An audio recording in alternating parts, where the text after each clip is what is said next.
Breaking news చూస్తున్నాం. Janasena party అధిష్టానం కీలక నిర్ణయం తీసుకుంది. తమ పార్టీ నుంచి శాసనసభకు ఎన్నికైన 21 మంది ఎమ్మెల్యేలకు శిక్షణా తరగతులు నిర్వహించాలని నిర్ణయించుకుంది. ఈ నేపథ్యంలో ఈరోజు ఎమ్మెల్యేలతో అధినేత పవన్ కళ్యాణ్ భేటీ అవుతారు. తన కార్యాలయంలోనే సభ్యులకు క్లాసులు నిర్వహించనున్నారు. అసెంబ్లీ సంప్రదాయాలు, రూల్స్పై మాజీ స్పీకర్ మంత్రి నాదెండ్ల మనోహర్, గతంలో డిప్యూటీ స్పీకర్గా పనిచేసిన మండలి బుద్ధప్రసాద్ జనసేన ఎమ్మెల్యేలకు శిక్షణ ఇవ్వనున్నట్లు తెలుస్తోంది.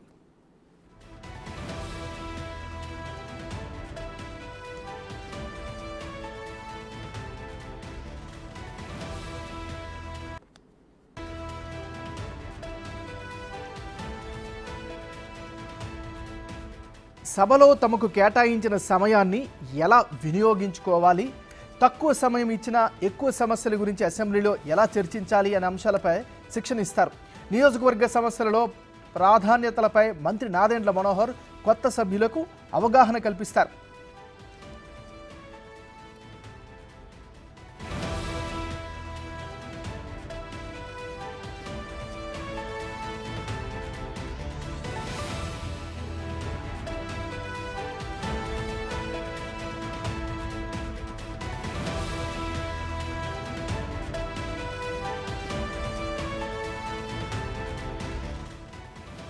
బులెటిన్లో మనం బ్రేకింగ్ న్యూస్ చూస్తున్నాం. జనసేన పార్టీ అధిష్టానం కీలక నిర్ణయం తీసుకుంది.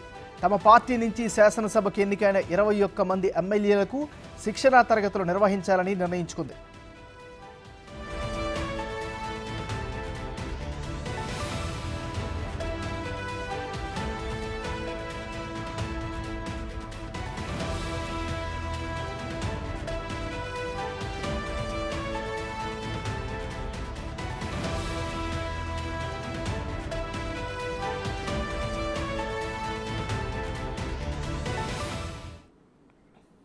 బులెటిన్లో మనం బ్రేకింగ్ న్యూస్ చూస్తున్నాం. జనసేన పార్టీ అధిష్టానం కీలక నిర్ణయం తీసుకుంది.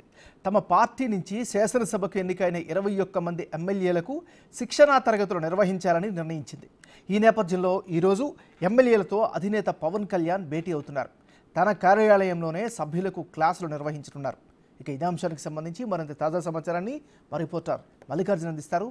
మల్లికార్జున్, చెప్పండి, ఈ శిక్షణా తరగతులకు సంబంధించినటువంటి అప్డేట్స్ ఏంటి?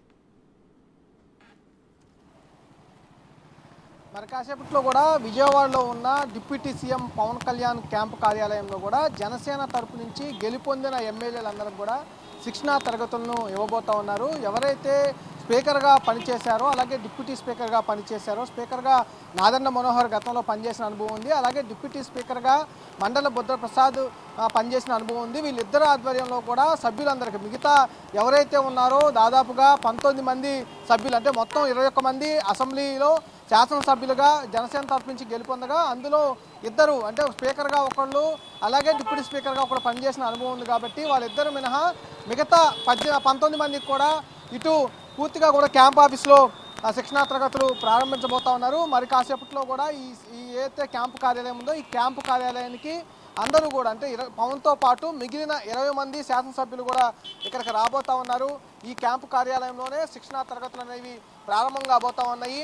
ప్రధానంగా శాసనసభలో సభ్యులు ఎలా ఉండాలి, ఎలాంటి సాంప్రదాయాలు కొనసాగించాలి, ఏ రూల్స్ ఫాలో అవ్వాలి, దాంతోపాటుగా నియోజకవర్గంలో ఉన్న సమస్యలు ఏ విధంగా శాసనసభ ముందుకు తీసుకురావాలి, అలాగే శాసనసభ వేదికగా కూడా వాళ్ళ నియోజకవర్గానికి కావాల్సిన ఫండ్ కానీ, అలాగే అభివృద్ధి కార్యక్రమాలు కానీ, సమస్యలు తీర్చుకునే విధానం కానీ అన్నిటిపై కూడా సుదీర్ఘంగా ఇక్కడ శిక్షణా తరగతులు అయితే ఇవ్వబోతూ ఉన్నారు. దాదాపుగా మనం జనసేనలో 21 శాసన సభ్యులను చూసుకుంటే అందులో దాదాపుగా 13 నుంచి 15 మంది కొత్త సభ్యులు జనసేన తరపు నుంచి ఎన్నికవడం జరిగింది. మిగతా సభ్యుల్లో ఎమ్మెల్యేలుగా పనిచేసిన అనుభవం ఉంది, అలాగే శాసన మండలిలో పనిచేసిన, అంటే ఎమ్మెల్సీలుగా పనిచేసిన అనుభవం ఉంది. కాబట్టి మిగిలిన కొత్త వారు ఎవరైతే ఉన్నారో 13 మంది నుంచి 15 మంది సభ్యులు ఉన్నారు. వారందరికీ కంపల్సరీగా సభా సాంప్రదాయం అనేది